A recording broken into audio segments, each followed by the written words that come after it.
Hello, प्यारे viewers, how are you? I hope all of you are awesome.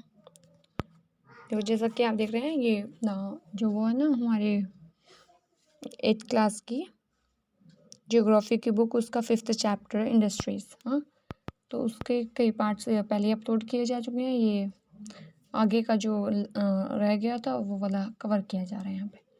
जैसा कि ये यहाँ पे ये रेड कलर में आप हेडिंग ही देख रहे हैं। क्या heading? Distribution of major industries. हम इंडस्ट्रीज के बारे में ही पढ़ रहे थे। अब इसके अंदर जो हम पढ़ेंगे, इस हेडिंग के अंदर सारी चीज़ें होंगी कि डिस्ट्रीब्यूशन कैसे हुआ। जैसे बड़े बड़े कारखाने हैं, बड़ी बड़ी इंडस्ट्रीज़ हैं, उनका डिस्ट्रीब्यूशन कैसे हुआ पड़ा है। मतलब जो कारखाने हैं सारे हमारे, जो उद्योग हैं, उनको किस तरीके से बांटा गया है पूरे संसार में। हाँ, तो वही हम इसमें देखने वाले हैं। तो जैसे कि हेडिंग लिखी हुई है, the world's major industries are the iron and steel industry.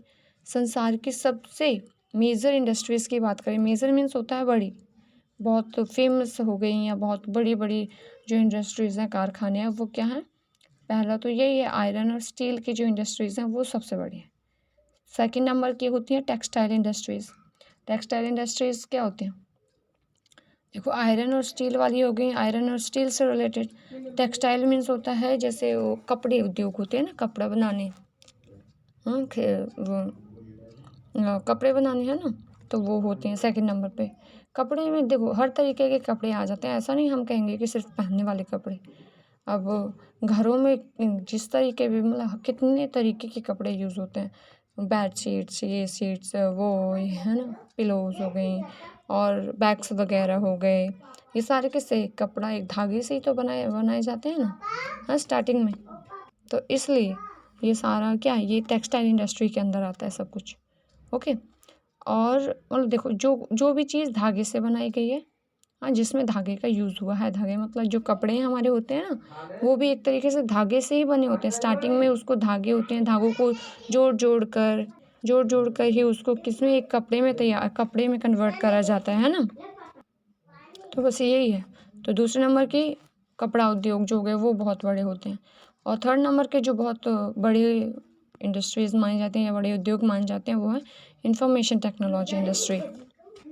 Okay, first number की कौन सी? देखो, 3 मेजर इंडस्ट्रीज हैं जो पूरे वर्ल्ड में कंसीडर करी जाते हैं। पूरे संसार की बात हो रही है यहाँ पे, ये नहीं कि सिर्फ पर्टिकुलर एक क्षेत्र की बात हो रही है। पूरे संसार में अगर हम देखें तो सबसे बड़ी बड़ी जो इंडस्ट्रीज़ हैं, जो कारखाने हैं, बस इन्हीं के माने जाते हैं। कि एक तो आयरन और स्टील के कारखाने जो हैं वो बड़ी इंडस्ट्रीज़ हैं, क्योंकि बहुत ज़्यादा मात्रा में इनसे रिलेटेड कारखाने हैं हर जगह, हर देश में। दूसरे नंबर में टेक्सटाइल मीन्स कपड़े से रिलेटेड जो उद्योग हैं वो बहुत ज़्यादा हैं संसार में।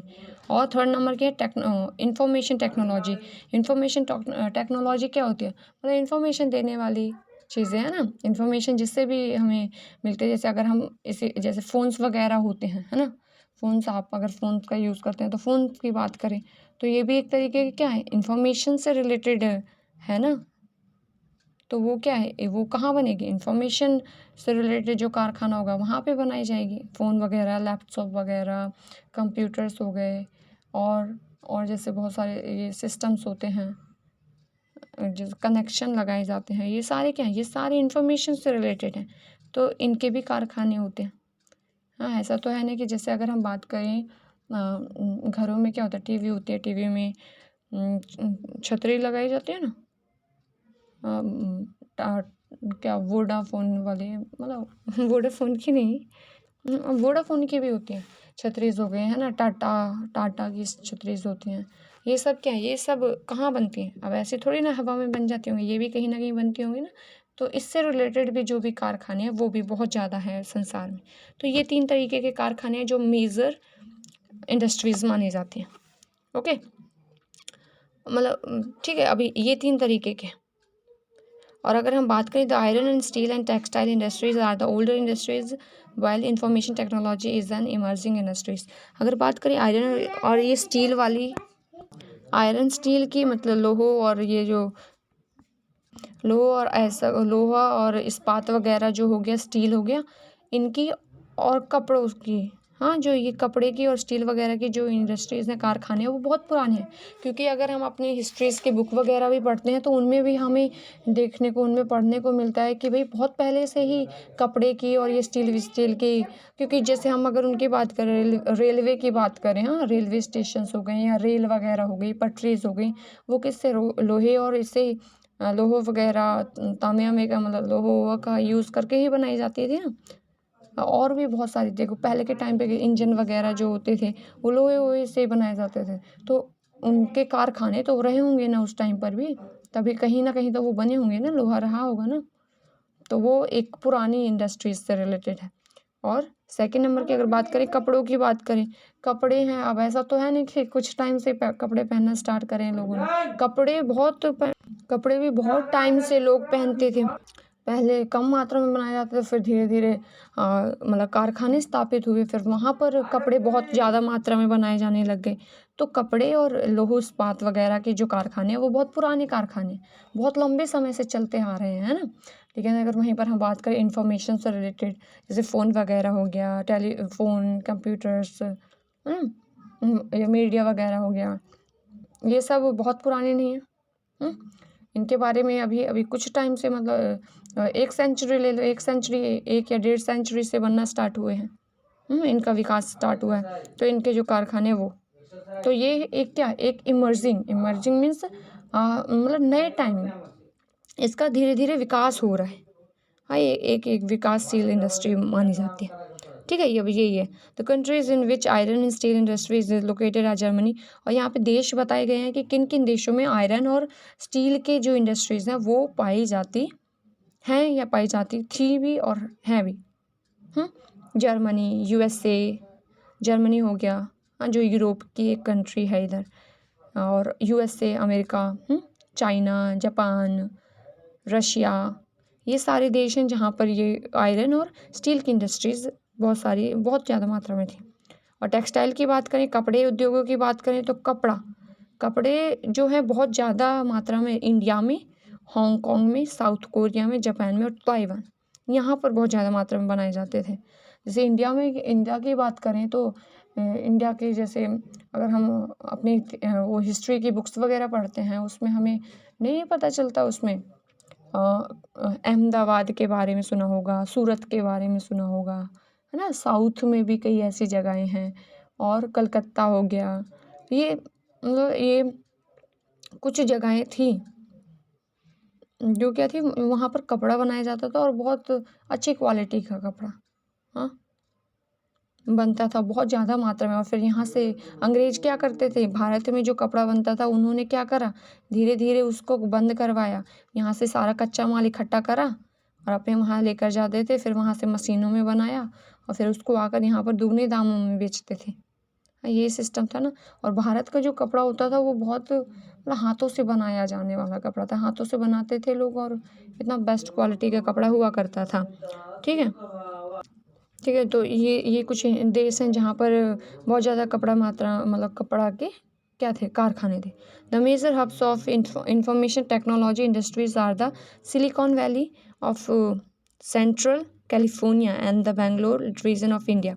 अगर हम बात करें इंफॉर्मेशन टेक्नोलॉजी से रिलेटेड इंडस्ट्रीज़ की, तो वो अगर इंडिया के सिर्फ पर्टिकुलर इंडिया की बात करें तो इंडिया में जो बेंगलोर है, कर्नाटक है ना, देश नहीं, कर्नाटक जो राज्य है भारत का, उसमें उसकी जो कैपिटल है उसकी कैपिटल बेंगलोर है।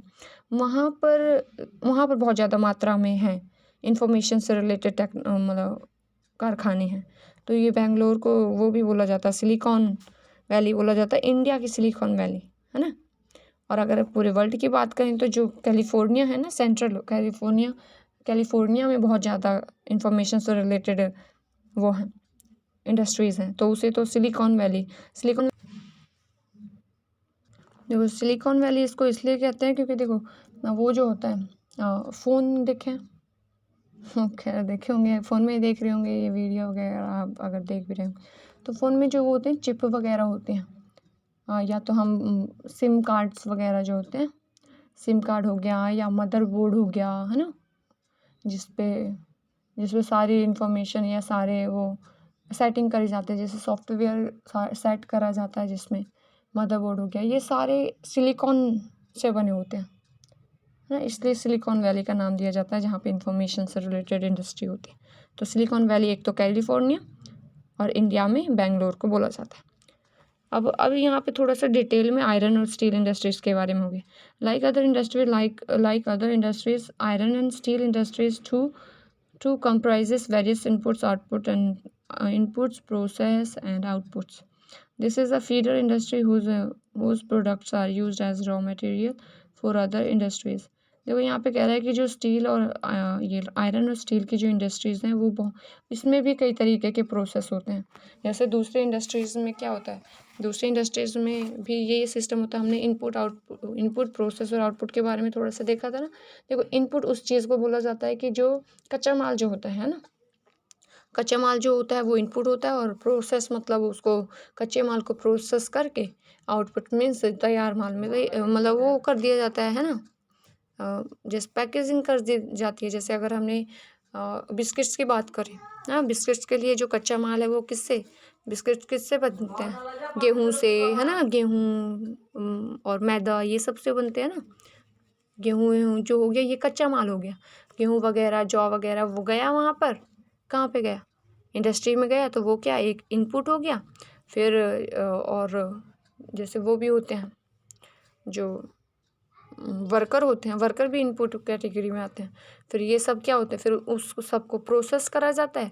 प्रोसेस में क्या आ जाता है, प्रोसेस में मशीनरीज आती हैं। हाँ, मशीनरों के द्वारा एक ये इनपुट में भी आ जाती हैं और प्रोसेस में भी आ जाती हैं। क्यों? क्योंकि इनके द्वारा ही तो उस गेहूँ को या जो भी मैदा की जो वो रॉ मटेरियल होता है जिससे वो मैदा बनता है जौ वगैरह से, वो कच्चा माल हो गया। फिर उसको प्रोसेस करा जाता है, मतलब उसे जो भी है शुगर वगैरह मिक्स विक्स करा जाता है, पीसा जाता है ना, जो भी। तो वो क्या है, वो प्रोसेस हो गया और फिर बनकर तैयार हो गया, बिस्किट बन गया। वो क्या आउटपुट हो गया, है ना। तो इस तरीके के सिस्टम हर इंडस्ट्रीज़ का होता है, ऐसे ही ये आयरन इंडस्ट्रीज़ का भी होता है। बस यही कह रहा है, अब बस यही बोल रहे हैं और क्या। The input for the industry includes raw material such as iron ore, coal and limestone, along with labor, capital, site, and other infrastructures. The process of converting iron ores into steel involves many stages.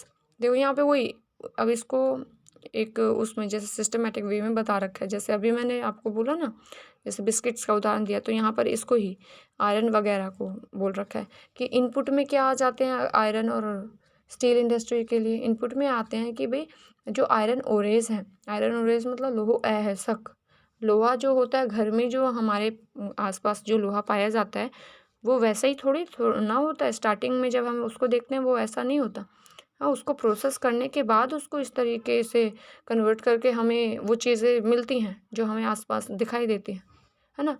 लेकिन reality में वो वैसा नहीं होता। तो पहले वो एसोको के रूप में पाया जाता है। एसोको मतलब ओरेज के रूप में पाया जाता है। ओरेज में होता है कि बहुत सारी चीज़ें, सिर्फ कोई भी जो चीज़ होती है उसमें सिर्फ आयरन ही, लोहा नहीं होता। लोहे के साथ और भी बहुत सारी चीज़ें मिली होती हैं, मिट्टी विट्टी हो गया, दूसरी धातु हो गई, वो सब मिली होती हैं, है ना। तो वो आयरन ओरे कहलाता है, ठीक है। फिर उसको क्या करा जाता है, आयरन ओरे हो गया या इसी तरीके के कोल वगैरह हो गया, कोयला हो गया, या लाइमस्टोन होता है, वो होता है चूना, होता है चूना पत्थर। ये सब कच्चा माल कहलाता है इस इंडस्ट्री के लिए।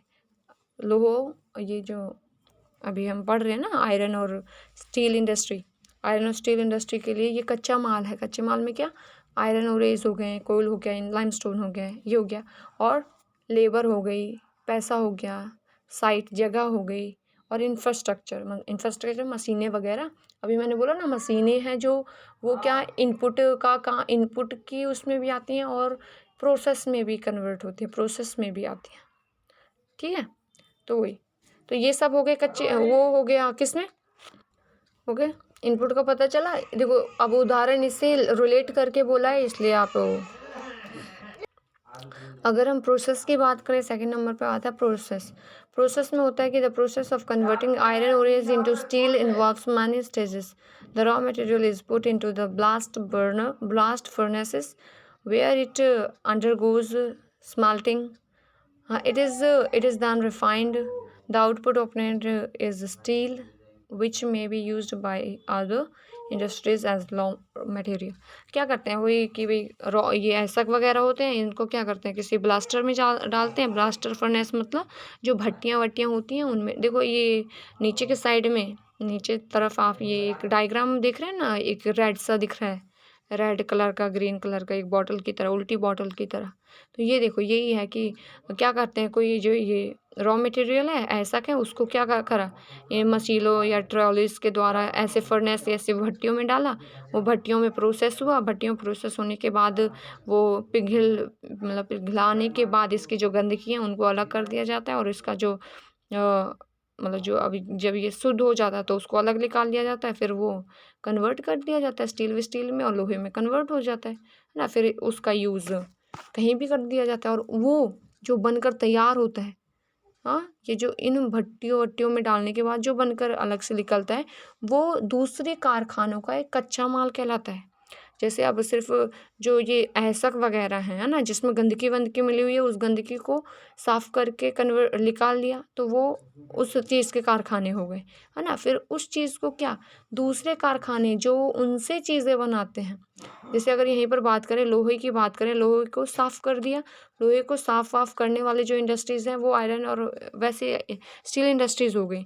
लेकिन लोहे और स्टील से चीज़ें बनाने वाले, जैसे हमारे घरों में होती है ना बर्तन वगैरह, स्टील के बर्तन होते हैं ना, लोहे की चीज़ें होती हैं, कितनी सारी चीज़ें होती हैं लोहे की छोटी मोटी, ये सब भी तो दूसरी, ये सब जहाँ बनता है दूसरे कारखाने में बनता है, तो उन कारखानों के लिए जो साफ वाफ जहाँ पे होता है वहाँ का जो माल है वो उन कारखानों के लिए कच्चा माल कहलाता है। हाँ, फिर वो दूसरी चीज़ में कन्वर्ट करते हैं, तो बस ऐसे ही होता रहता है। Steel is tough and it can easily be shaped, cut and made into wires। जो स्टील होता है वो बहुत वैसा होता है, हाँ, टफ होता है, और तो ना उसको जल्दी से क्या कर सकते हैं, आसानी से उसको किसी भी शेप में कन्वर्ट कर सकते हैं, काट सकते हैं जल्दी से, और उसे वायर वगैरह जो तारें होती हैं ना, तारों में भी स्टील का यूज़ होता है, तो वायर वगैरह बनाई जा सकते हैं। Special alloys of steel can be made by adding small amount of other metals such as aluminium, nickel and copper। और स्टील से कुछ अलग अलग तरीके की चीज़ें बनाई जाती हैं, तो उसमें क्या कर दिया जाता है, थोड़ी थोड़ी मात्रा में ये दूसरी चीज़ें मिलाकर, दूसरे धातु मिलाकर उसको उसके लायक बना दिया जाता है, और फिर उनसे चीज़ें बना ली जाती हैं। जैसे आपने सुना होगा सोना जो होता है, खरा सोना जो होता है ना, प्योर सोना जो होता है, उससे हम ज्वेलरीज को नहीं बना सकते। हाँ, जो प्योर सोना होता है उससे कभी भी ज्वेलरी नहीं बन सकती, इसलिए 24 कैरेट का जो होता है ना, चाहे 24 कैरेट का माना जाता है, 24 कैरेट का जो सोना है वो प्योर सोना होता है। तो हम सिर्फ 24 कैरेट से डायरेक्टली कोई भी ज्वेलरी नहीं बन सकती, इसलिए उसमें 2 कैरेट कुछ दूसरी धातुएं मिक्स करी जाती हैं। जब उसमें मिक्स करने के बाद जब उसको उससे ज्वेलरीज बनाई जाती हैं, तो 22 कैरेट होता है वो। जैसे कोई कहता है ना कि भाई ये खरा सोना है, हाँ, एकदम 24 कैरेट। कोई भी 24 कैरेट की ज्वेलरी नहीं होती, 22 कैरेट की होती है वो हमेशा। तो वही कि भाई दूसरी चीज़ों में कन्वर्ट करना होता है, तो दूसरी धातु में मिक्स विक्स करके फिर उसको वैसे कन्वर्ट कर देता है, मतलब मजबूत करने के लिए। क्योंकि जो लोहा है वो इतना नाजुक होता है कि उससे ज्वेलरी हम डायरेक्टली नहीं बना सकते, इसलिए उसमें चीज़ें मिक्स कर कर उसमें फिर वो ज्वेलरी में कन्वर्ट किया जाता है। समझ रहे हो? तो बस यही सारी धातुओं के साथ भी किया जाता है। Steel is often called the backbone of modern industry. Backbone of modern industry मतलब जो स्टील है आज के टाइम की, स्टील आज के टाइम की बहुत ही फेमस, और मतलब बैकबोन मतलब रीढ़ की हड्डी की तरह एक इसकी मान्यता। जैसे पूरे शरीर में रीढ़ की जो हड्डी होती है, जो जितनी इम्पोर्टेंस रीढ़ की हड्डी की है, उतनी ही इम्पोर्टेंट आज के टाइम पर ये स्टील की मानी जाती है। Almost everything we use in either made or iron और steel and has been made with the tools and machineries of these metals. जो मशीनरीज वगैरह होती हैं या मेटल वो होती हैं, छोटी छोटी जो चीज़ें होती हैं, हाँ, घरों में जो पेचकस, ये है ना, पेचकस वगैरह हो गया, छोटे छोटे, और हाँ, उनको कसने वाला चाबी वगैरह हो गई, छोटे छोटे वो हो गए क्या, कीज़ वगैरह होती हैं, लॉक होते हैं, लॉक होती हैं कि मतलब चाबी ताले हो गए, चक्कू हो गई और कील वगैरह होते हैं, है ना। ये सब क्या, ये लोहे वोहे की बनी होती हैं, स्टील की बनी होती है, लोहे स्टील से मिक्स करके बनी होती हैं चीज़ें। तो इसलिए ये बहुत इम्पॉर्टेंट है आज के टाइम पर। बस ये इनसे बहुत सारी चीज़ें क्या क्या बनाए जाते हैं, शिप बनाए जाते हैं। हाँ, ship, train, truck, auto are made largely of steel, steel से बनाए जाते हैं ये सब। इवन द सेफ्टी पिंस होती है ना, जो साड़ियों में लगाते हैं लोग, है ना। अगर लेडीज़ की बात करें, साड़ियाँ पहनती हैं ना, वो सेफ्टी पिंस वगैरह लगाते हैं, वो भी क्या स्टील से बनी होती हैं। नीडल्स हो गई, सुई वगैरह हो गए, you use are made from steel, steel से बने होते हैं। Oil wells are drilled with steel machinery, steel जैसे तेल वगैरह जो निकाला जाता है ड्रिल करने से, वो भी स्टील से बना होता है। यही सब minerals are mined with the steel equipment. जो मिनरल्स हैं, मिनरल्स मतलब जो भी निकाले जाते हैं इससे ज़मीन से, खनिज वगैरह जो ज़मीन से निकाले जाते हैं, वो किसकी हेल्प से निकाले जाते हैं, स्टील के बने हुए जो इक्विपमेंट्स है, स्टील से बने हुए जो ये छोटे औजार होते हैं जो, उनका यूज़ करके हम उन चीज़ों को निकालते हैं। Farm machines are mostly steel. Farm मतलब जो खेती बाड़ी की जो स्टील चीज़ें होती हैं, वो भी ज़्यादातर इनसे ही बनी होती हैं। इससे ही किससे, स्टील वगैरह से बनी होती हैं। Large buildings have steel framework. Buildings वगैरह में भी बहुत सारी कितनी दुनिया भर की चीज़ें हैं जो स्टील से और लोहे से बनी होती हैं, इसलिए बहुत इम्पोर्टेंट है ये। ठीक है, चलो अभी ये हुआ यहाँ से, अब हम यहाँ से देख लेते हैं कुछ ये चीज़ें दे। Advantage of raw materials, chief labour, transport and market, all the important steel producing centres such as Bhilai, Durgapur, Burhanpur और Jamshedpur, Rourkela, Bokaro are situated in a region that spreads over 4 states: West Bengal, Jharkhand, Odisha and Chhattisgarh, Bhadravati and Vijayanagar in Karnataka, Visakhapatnam in Andhra Pradesh, Salem in Tamil Nadu are other important steel center utilizing local resources। ये देखो जो जो नाम अभी बोले ना, ये ऐसी फेमस जगहें हैं इंडिया में जो स्टील से रिलेटेड हैं, जहाँ पर मतलब इन जगहों पर स्टील से रिलेटेड कारखाने हैं इंडिया में। जैसे पहले तो अगर हम स्टेट की बात करें, स्टेट वेस्ट बंगाल मतलब पश्चिम बंगाल हो गया, झारखंड हो गया, उड़ीसा और छत्तीसगढ़, हाँ, और नीचे साइड आंध्र प्रदेश, कर्नाटक, ये तमिलनाडु, ये 5-6 स्टेट्स हैं जो जहाँ पे क्या है अलग अलग जगहें हैं। हाँ, कुछ ऐसे शहर हैं, हाँ, ऐसी जगहें हैं जहाँ पे बड़ी बड़ी इंडस्ट्रीज़ हैं, किसकी, स्टील की। ओके, अभी आप यहाँ पे देख लेना थोड़ा सा। अब यहाँ पे कुछ इनको डिफाइन करा हुआ है, जैसे कि जमशेदपुर के बारे में बोला है कि बिफोर 1947, हाँ, 1947 से पहले there was only one iron and steel plant in the country. पूरे देश में क्या था, एक ही आयरन और स्टील प्लांट था, एक ही था। ठीक है, और वो कौन था, Tata iron steel company limited, जिसका नाम ये टिस्को, हाँ, टिस्को था। सिर्फ एक ही था 1947, मतलब जब हमारा देश आज़ाद हुआ था। बताओ कब हुआ था देश आज़ाद? हाँ, देखो 1947 में हुआ था। बताओ डे 15 अगस्त 1947। ओके, कब हुआ था, 15 अगस्त 1947 को इंडिपेंडेंस डे जब भी मनाया जाता है ना 15 अगस्त को। तो 15 अगस्त 1947 को हमारा देश आज़ाद हुआ।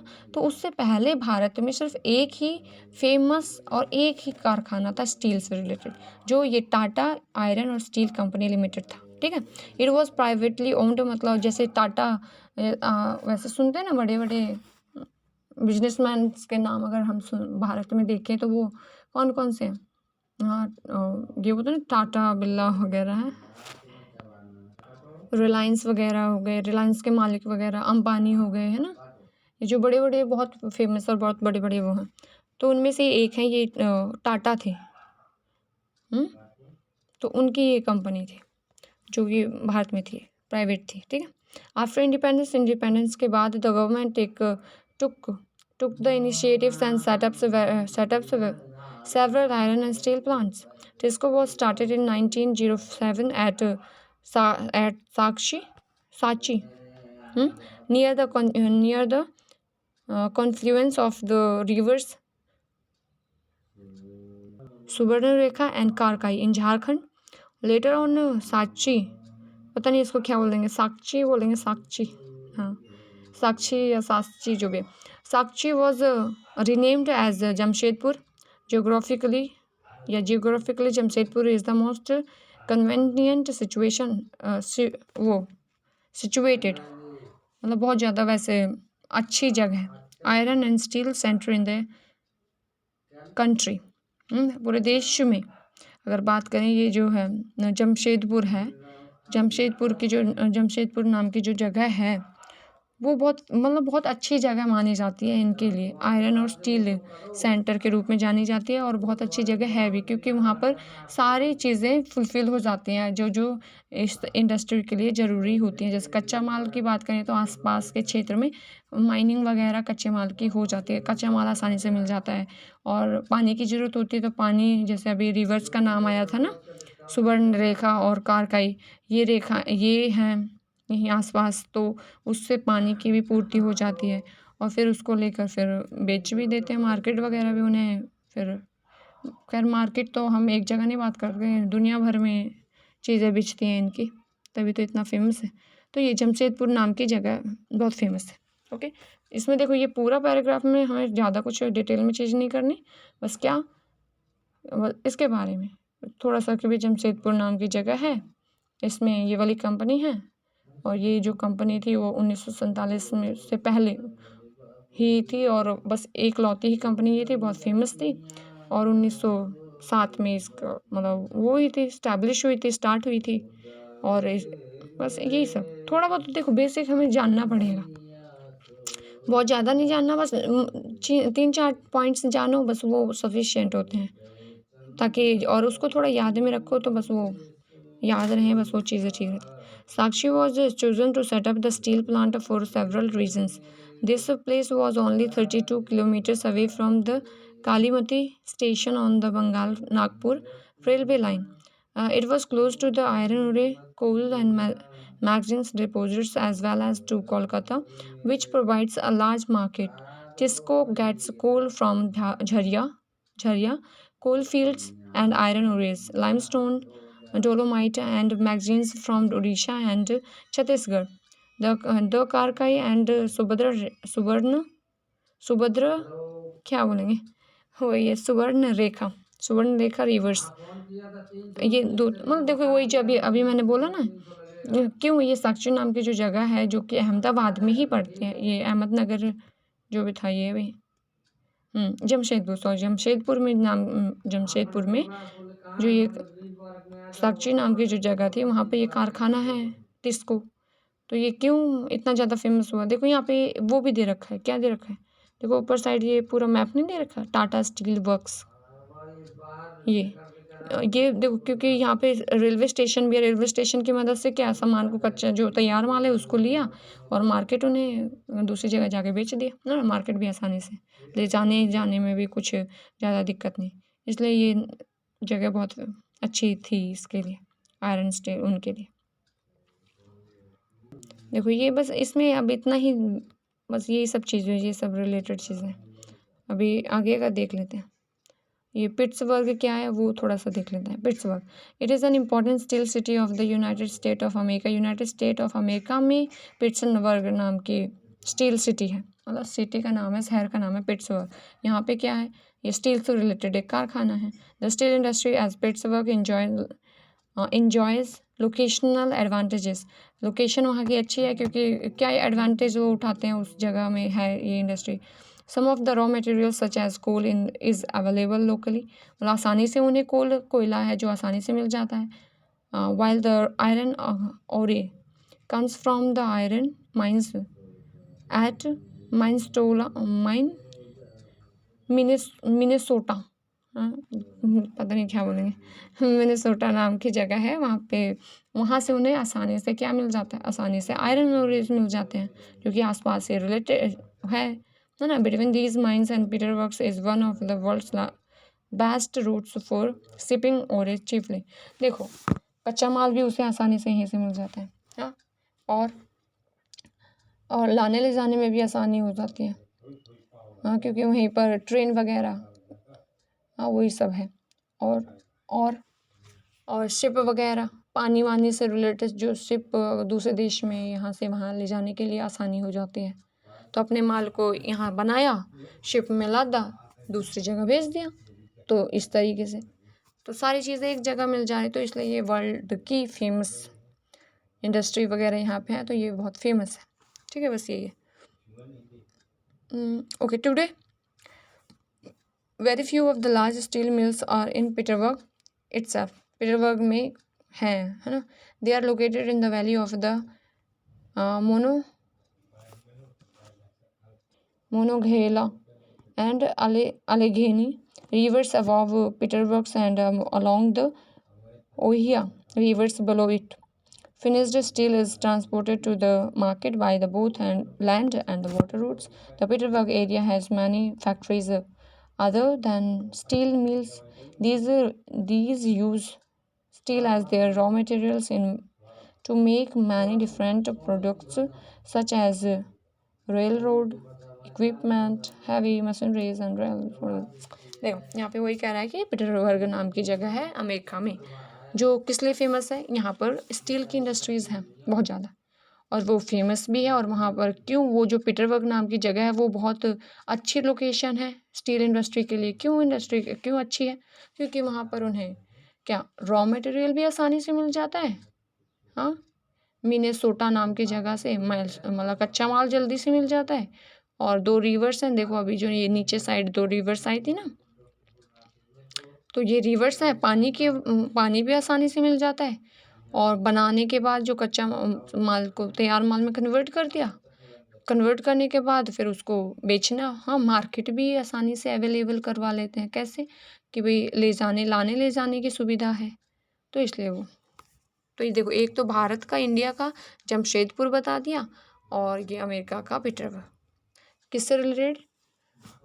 स्टील और उससे रिलेटेड, स्टील और आयरन से रिलेटेड उसका इंडस्ट्री का। तो ये हमारा आयरन और स्टील इंडस्ट्री का वो कंप्लीट हुआ है। अभी कॉटन और टेक्सटाइल वाला जो हम सेकंड था ना, मेजर इंडस्ट्रीज पढ़ रहे थे। मेजर इंडस्ट्री 3 तरीके की थी ना, फर्स्ट आयरन और steel industries, second textile industries, third number की टेक्नोलॉजी इंडस्ट्री।